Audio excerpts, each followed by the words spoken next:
జీవితాలు నాశనం చేస్తావా? వాడితో ఆట కట్టి నా పట్టు విడిపించడం నీ తరం.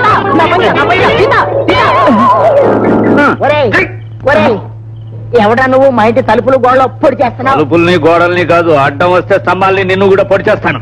లోపల మిస్టర్ వి దూరాడు. మర్యాదగా వాడిని బయటికి రప్పించు, లేకపోతే నేరస్తుడికి ఆశ్రయం ఇచ్చిన పాపానికి నీకు శిక్ష తప్పదు. శిక్ష శిక్ష అంటున్నావు, పుచ్చి లేచిపోగలదు. లోపల మా అల్లుడికి కూతురికి శోభనం జరుగుతుందిరా.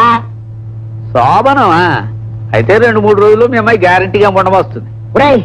ఏమిటా రే పిచ్చివాగుడు, నా కూతుర్ని అంత మాట అంటావా? నీ అంతం చూస్తాను రా, నీ అంతం చూస్తాను రా. మామయ్య లంచ పట్టుకెళ్తారేమో.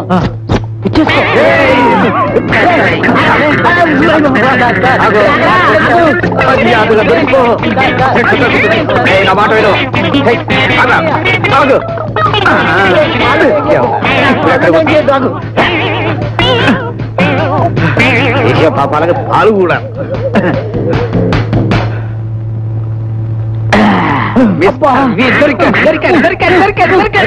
నిన్ను తగలయా? ఆయన నా కూతురు మొగుడు రా. ఆయన పట్టుకుని మిస్టర్ వి మిస్టర్ డబ్ల్యూ అంటావేంట్రా?